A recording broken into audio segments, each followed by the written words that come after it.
ایک بات سنو ذرا غور سے، ملک الموت آ جائے یہاں، آگے دکھنے لگے اور آگے یوں کہیں تم میں عبداللہ کون سا ہے؟ عبداللہ نہیں بولنے کا،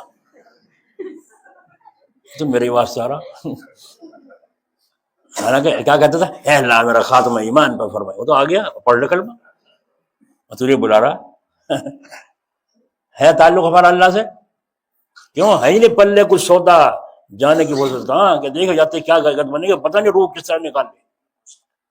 حدیث شریف میں پیر سے نکالنا شروع کرے گا، پنڈلی میں لا کے چھوڑ دے گا بد آدمی کی، اور اس کی پٹائی کرے گا، پھر وہاں سے کھینچے گا ران میں لا کے چھوڑے گا، وہاں پٹائی کرے گا، اس طرح روح کو تڑپا تڑپا کے نکالا جائے گا۔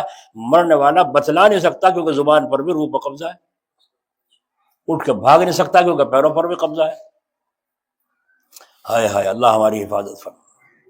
میں صبح سنا رہا تھا مفتی قاضی صاحب جلال آباد رحمۃ اللہ علیہ، اللہ ان کی قبر پر رحمت فرمائے، سفر سے رات کو کہیں سے آئے اور آنے کے بعد جب میں نے یہاں سے فون کیا تو بات چیت ہوئی، ابھی آیا ہوں میں اور خیریت ہے، طبیعت ٹھیک ہے اللہ کا شکر، آپ بھی ٹھیک ہو؟ میں نے کہا جی ہاں اللہ کا شکر۔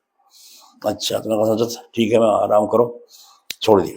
صبح کو پتہ چلا انتقال ہو گیا ہے، کئے بجے؟ اتنے بجے 12 بجے۔ کیا ہوا؟ کہنے لگا ایک دم سے اچانک درد ہوا، اچانک سے درد ہوا۔ فرمایا درد ہو رہا ہے بھائی؟ لڑکے نے کہا ابو میں ڈاکٹر کو لاؤں؟ فرمایا نہیں۔ تو ایک گلاس گرم پانی لیا، ڈاکٹر کو بلانے کی ضرورت ہی نہیں پڑنی، ایک گلاس میں گرم پانی لیا، اب پانی گرم کرنے میں کچھ دیر تو لگتی ہے، گرم وہ رکھا ہے کہاں تھا، گرم کر کے پانی گلایا، آگے دیکھا تو قبلہ رخ اپنا آپ سیدھے لیٹے سنت کے مطابق، اور انتقال بھی ہو گئی۔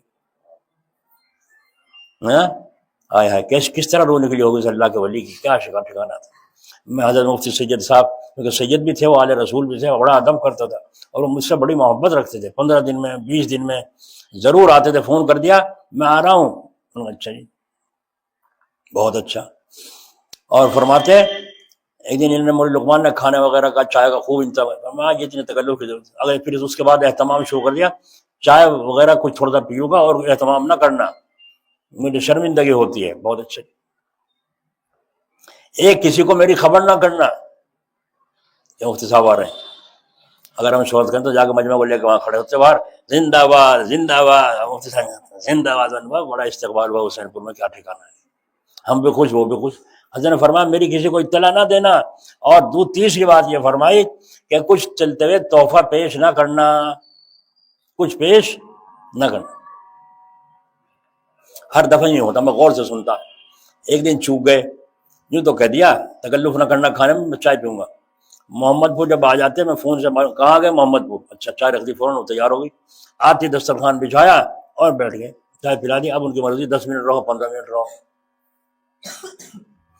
تو یوں فرمایا کہ تکلف نہ کرنا اور کسی کو میرے آنے کی خبر نہ دینا، اطلاع نہ کرنا، اور پھر فرمایا کچھ پیش نہ کرنا، یہ نہیں کہا، ہر دفعہ کہتے تھے۔ اس دفعہ جب میں گاڑیوں میں بیٹھنے لگے میں نے کچھ پیش کیا، جیب میں رکھا، تو فرمایا نہیں میں نے منع نہیں کیا، میں نے اب کے مرتبہ منع نہیں کیا تھا آپ نے، مطلب جو کہا تھا وہ کر دیا ہم نے، یہ نہیں کہا تھا کہ کچھ پیش نہ کرنا۔ خیر آپ تو دیتے ہی رہتے ہیں، بڑی خوشی کے ساتھ قبول فرمایا اور رکھ لیا۔ تو اللہ تعالیٰ ان کی قبر پر رحمت فرمائے، اور میں یہ میری تمنا ہے اللہ تعالیٰ ان کے صدقے اللہ ہمارا بھی اسی طرح خاتمہ فرما۔ پتہ نہیں کس طرح روح نکلے گی، کیا حال بنے گا، ہر عمل ہاتھ پیر کو چومے گا، سونگے گا، اور سونگ کے دیکھے گا، اگر اس کے ہاتھوں سے، اس کے منہ سے، آنکھوں سے، پیٹ سے، پیروں سے بھلائی کی بو آ رہی، نیکیوں کی بو، خوشبو آ رہی ہے تو روح اچھی طرح نکالے گا، اور اگر بدیوں کی بو آ رہی ہے ٹانگ سے، ہاتھوں سے، غلط چھونے سے، تو اس کی روح بڑی سختی سے نکالی جائے گی۔ تو ہمیں پتہ نہیں ہمارے ہاتھوں میں بدبو ہے، ہمیں پتہ نہیں ہمارے پیروں میں بدبو ہے، ہمیں پتہ نہیں ہماری آنکھیں گندی ہیں، تو کیا حال ہوگا۔ مگر موت کے بغیر چارہ نہیں ہے، موت تو جو فرمایا موت مومن محبوب رکھتا ہے، موت کو مومن محبوب رکھتا ہے، اور دنیا سے گھبرا کے کیا کہہ لوگ ارے مر جاؤ تو اچھا، بس اللہ موت کسی کے مانگنے سے نہیں آتی، وہ کتنی مانگو۔ کوئی آدمی یوں گیا کعبہ پکڑ کے خلاف بیت اللہ کا، اے اللہ میری موت دے دے، نہیں آنی، جب ٹائم ہوگا جب آ گئی۔ تو یوں نہ کہنا یہ بڈھے کے تو کاغذات ہی گم ہو گئے، یہ مت کہنا جس کی عمر ہی کیا تھی ابھی سے مر گیا، یہ مت کہنا جتنا ٹائم جس کا اسی ٹائم پہ آ کر روح نکالے گا فرشتہ، ایک سیکنڈ آگے ہو نہ پیچھے ہو۔ تو اللہ تبارک و تعالیٰ ہمارا خاتمہ ایمان پہ اس کی فکر سب بزرگوں کو رہی ہے، تو اس لیے وہ کیا اچھا سمجھ